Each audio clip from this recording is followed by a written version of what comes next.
Oke, saya lanjutkan lagi presentasinya.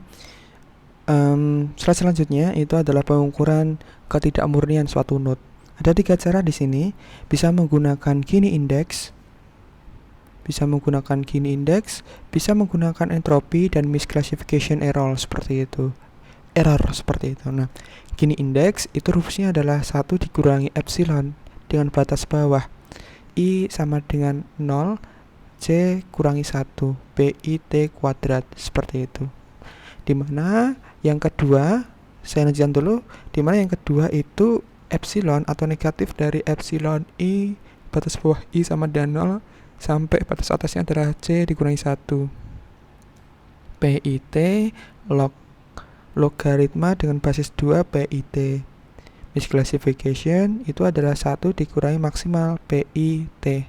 Nah, PIT itu merupakan perbandingan antara frekuensi pada kelas I dibanding total kelas yang ada dalam suatu node tersebut.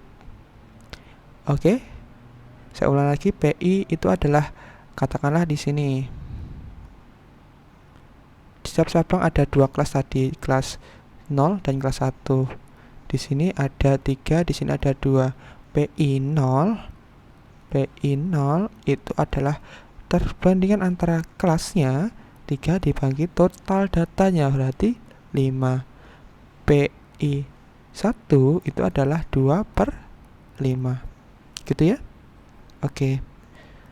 Nah, sebelum lanjut saya ingin ke logaritma. Sebentar, bahwa kalau kita bahas tentang entropi ada bahasan logaritma di sini. Logaritma yang di SMA itu biasanya basisnya adalah 10.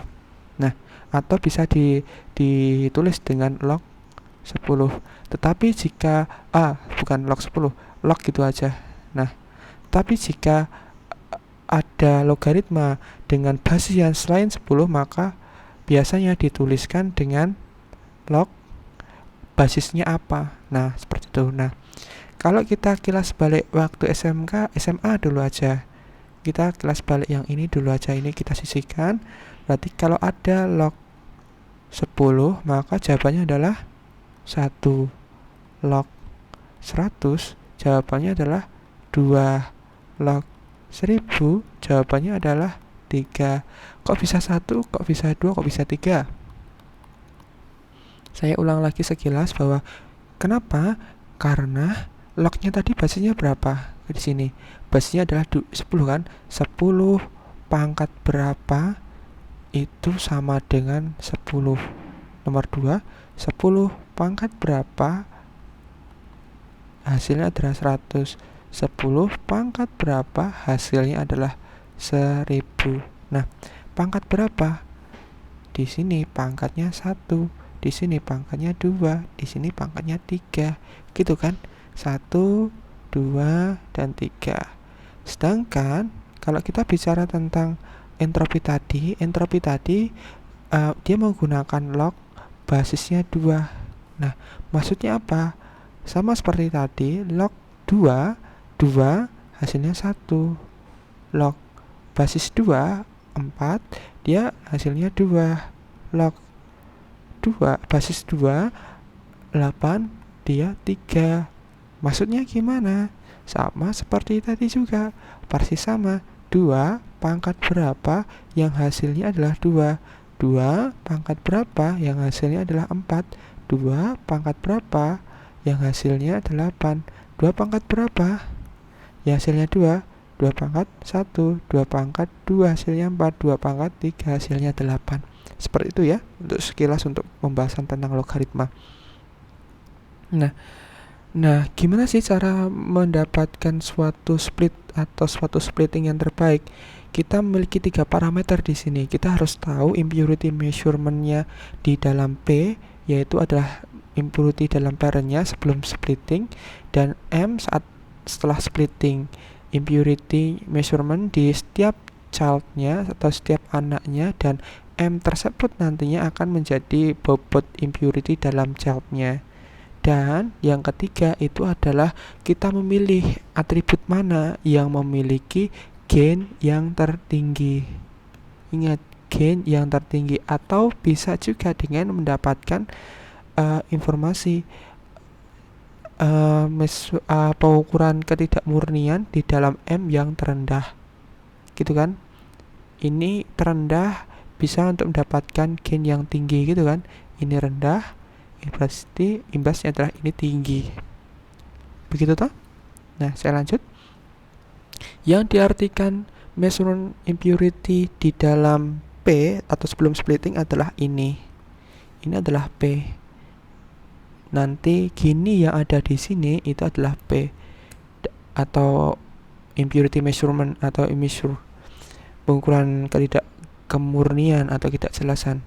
Dan yang di sini itu adalah M. Tapi di sini M-nya adalah setiap child-nya, setiap node-nya, setiap node-nya, setiap node-nya, setiap node-nya. Nah, baru dari setiap node tersebut didapatkanlah M. Gitu ya. Maksudnya gimana? Nanti kita jelaskan di slide berikutnya. Nah, gainnya itu sendiri adalah pengurangan antara P parents dikurangi dengan M1 katakanlah, ataupun M2 katakanlah, seperti itu. Gitu ya. Nah, saya lanjutkan lagi bahwa ada 3 buah pengukuran atau measurement impurity of impurity. Bisa menggunakan gini. Gini itu rumusnya adalah 1 dikurangi epsilon I sama dengan 0 sampai C sama dengan 1 PIT kuadrat. C itu adalah banyaknya kelas, gitu ya. C itu adalah banyaknya kelas. P itu adalah perbandingan antara banyaknya node yang berkelas I dibandingkan total node T tersebut, gitu ya. Nilai maksimumnya adalah 1 atau 1 dikurangi 1 per C, dimana rekodnya atau nilai dari rekodnya tersebut atau rekodnya tersebut itu tersebar, terdistribusi ke semua kelas. Nah, dan yang kedua itu adalah nilai minimumnya adalah 0. Kapan nilainya 0?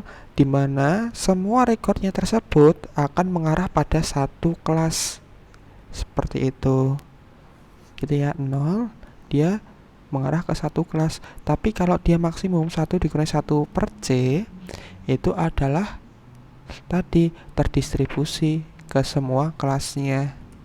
Nah, ini adalah contoh pengukuran dari gini. Kita fokus ke sini. 0 C1 itu dibagi atau cabang dari suatu atribut itu salah satunya adalah di sini, dimana C1-nya 0, C2-nya 6. Cabang kedua adalah C1-nya 1, C2-nya 5. Cabang ketiga C1-nya 2, C2-nya 4. Cabang yang ketiga C1-nya 3 dan C2-nya 3. Ada beberapa gini yang didapatkan, seperti dia.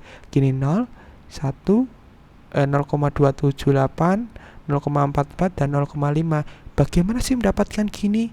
Nah, dijelaskan di sini bahwa cara mendapatkan P dulu, kita fokus ke sini P dulu, bahwa perbandingan P C1 itu adalah perbandingan antara kelas yang bernilai C1 dibanding total nilainya.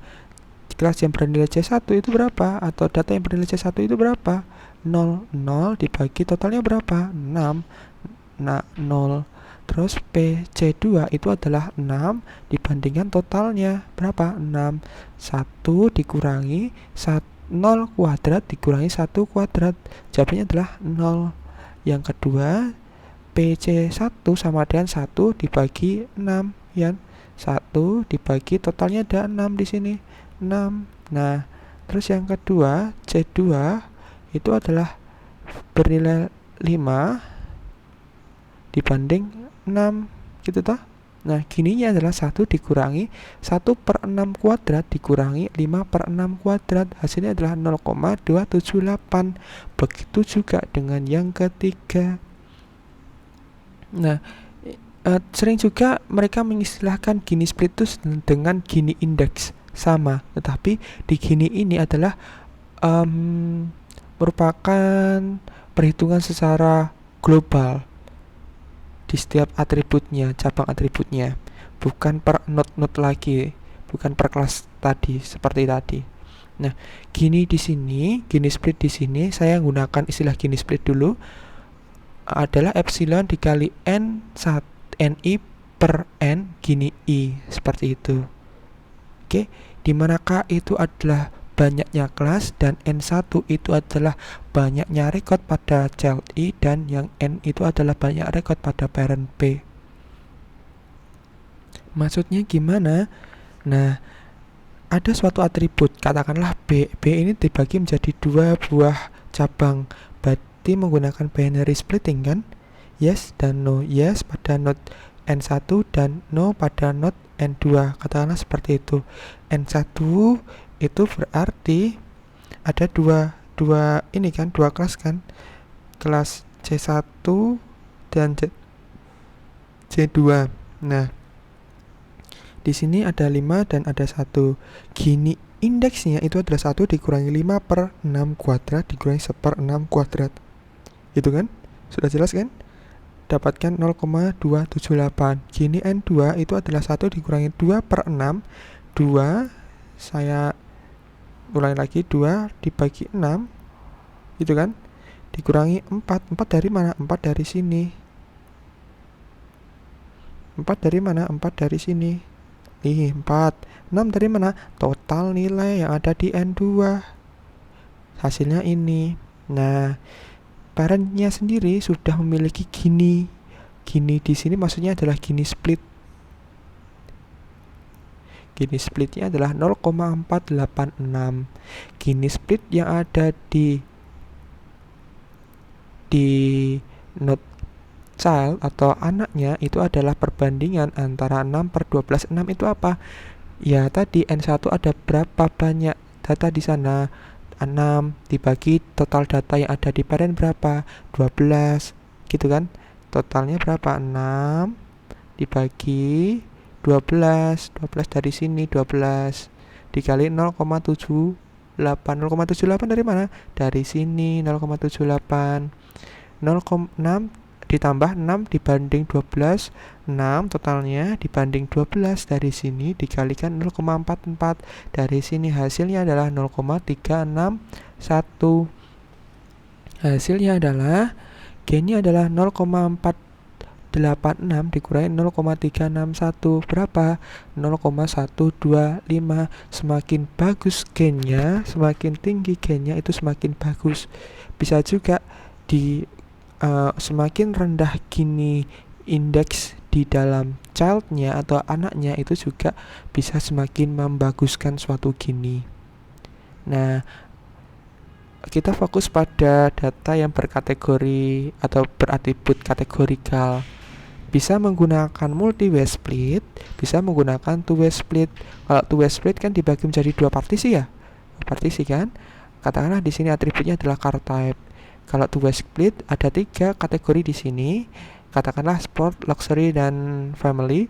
Di sini dari ketiga kategori tersebut dibagi menjadi 2 buah bagian, luxury, sport, dan family. Sport dan family ataupun luxury. Dan yang multi-way split, setiap bagiannya itu merupakan setiap tipenya masing-masing.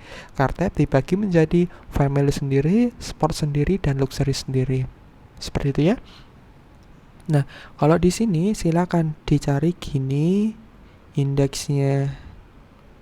Gini indeks berapa? Kalau dalam family berarti 1 dikurangi 1/4 kuadrat dikurangi 3/4 kuadrat.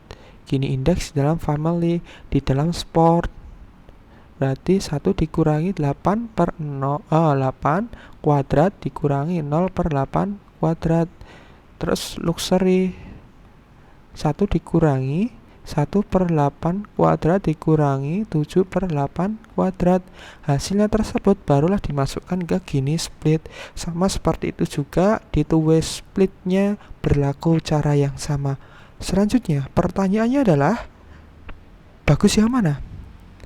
Bagus yang Gininya rendah, Gini pada childnya rendah, sehingga efeknya adalah gainnya bisa semakin tinggi. Seperti itu. Ingat, berarti rumusnya adalah gain sama dengan Gini split di dalam parent dikurangi gain split dalam child. Jika M atau dalam childnya dia rendah, maka gainnya itu pasti dia tinggi, seperti itu. Nah, kalau di sini ada atau dia menggunakan binary decision, berarti dia membagi menjadi dua buah bagian. Caranya gimana? Parameternya misalkan kita ambil 80 nilainya, berarti kurang dari 80 dan lebih besar 80. Jika kurang dari 80 dia bernilai yes, itu ternyata datanya adalah 0, cuma 0. Dan jika dia bernilai 0, ternyata ada 3 data di sini, 1, 2, 3. Bernilai yes ternyata ada 3 juga. Lebih dari 80 kan? 95, 85, 90, dia 3 tersebut bernilai yes, defaultednya, kegagalannya, atau ya kegagalan pembayaran nanti istilahnya. Nah, terus caranya bagaimana sih mendapatkan 80 ataupun nilai yang lainnya?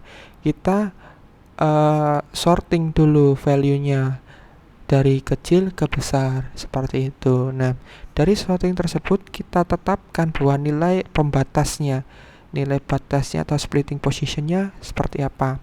Nah, katakan 55, 65, 75, 72, 80 sampai 230, katakanlah seperti itu. Nah, kita ambil 80 misalkan. Ternyata 80 itu yes-nya 0 atau kurang dari 80, kurang dari sama dengan 80 itu yes-nya 0. Terus yang no-nya 3, lebih besar 80 ternyata yes-nya 3, no-nya 4. Gininya adalah 0,343. Nah, kita hitung lagi dengan batas yang berbeda. Katakanlah 85 seperti ini. Katakanlah 85 atau 87. Jika kurang dari 85, kurang dari sama dengan 85, ternyata yes-nya 1, no-nya 3. Ternyata lebih besar dari 85 itu ternyata yes-nya 2, no-nya 4. Dengan efeknya adalah gininya lebih tinggi. Nah, seperti itu. Nah, kita hitung ke semua perkiraan atau kemungkinan yang terjadi. Entah itu 85 ataupun 82, 87, 110, 122 dan yang lainnya. Ternyata dari semua percobaan tersebut, Gini yang terendah untuk mendapatkan gain yang tertinggi adalah 0,300, yang berarti di batasnya adalah 9,7, seperti itu. Nah, pengukuran yang kedua adalah menggunakan entropi. Sama seperti tadi menggunakan Gini, entropi fungsinya juga sama, mengukur ketidakmurnian, mengukur ketidakjelasan. Entropi itu rumusnya adalah negatif epsilon I sama dengan 0 sampai C kurangi 1 PT log basis 2 PT. Nah, PT itu adalah perbandingan antara frekuensi C pada frekuensi kelas I pada node T dibandingkan total data pada node T. Gitu ya. C itu adalah total kelasnya, di mana skor maksimumnya adalah log 2C, yang mengartikan adalah yang berimbas pada distribusi dari suatu data itu tersebar ke semua kelas. Sedangkan jika dia bernilai minimum 0, semua datanya tersebut menuju pada satu titik yang sama, menuju pada satu kelas yang sama, seperti itu. Nah, gimana cara menghitung entropi? Sama seperti gini tadi, P sudah kita ketahui 0,0/6. Gimana caranya? 0/6. Terus C2 6/6, negatif 0 log 0 dikurangi 1 log 1. 0 negatif 0 dikurangi 0, 0. Kalau sekarang yang kedua 1/6, P2 adalah 5/6. Entropinya adalah negatif 1/6 log 1/6 dikurangi 5/6 log 5/6. Entropinya adalah 0,65. Begitu seterusnya yang contoh yang ketiga. Nah, untuk menghitung gain splitnya pada entropi hampir sama seperti yang di Gini tadi, di mana entropi pada parent dikurangi entropi pada child, seperti itu. Nah, ketidakmurnian itu dapat diketahui bagusnya itu kedakmurnian itu dapat apa namanya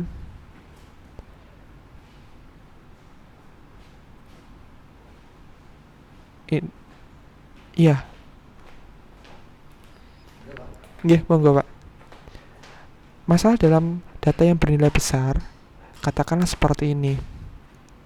Jika kita membagi berdasarkan customer ID, memang betul dia akan menuju kategori yang jelas bahwa C1 pasti 1, C10 pasti dia C0, C11 katakan dia pasti C1, dan C20 pasti dengan C1. Katakan seperti itu. Tapi apakah benar seperti itu? Nah, itu menjadi masalah juga. Apakah cocok nanti seperti ini? Itu menjadi masalah juga, seperti itu ya. Nah,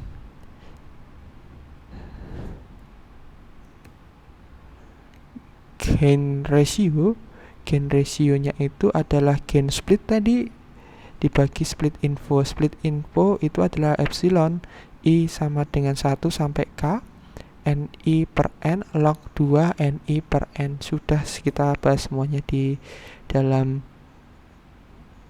slide sebelumnya. Oke. Pengukuran yang ketiga menggunakan misclassification error.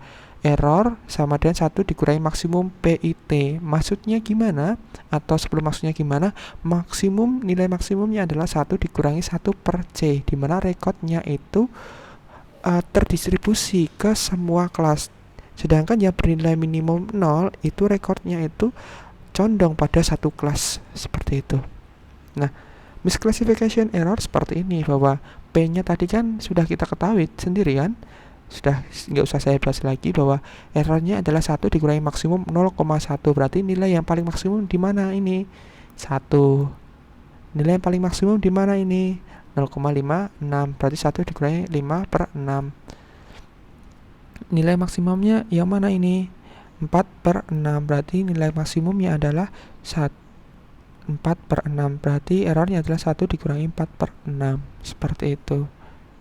Nah, jika kita bandingkan antara ketiga metode tadi, impurity tadi, entropi, gini misclassification error. Gimana kalau misalkan dia tidak jelas, ketidakjelasannya tinggi, maksimumnya di gini itu bernilai 0,5. Katakanlah ada 2 data di sini, dia cenderung sama, katakanlah di sini 2, di sini 2. Nanti gininya akan bernilai 0,5. Kalau entropi dia bernilai 1, dan misclassification errornya juga bernilai setengah 0,5. Seperti itu. Nah,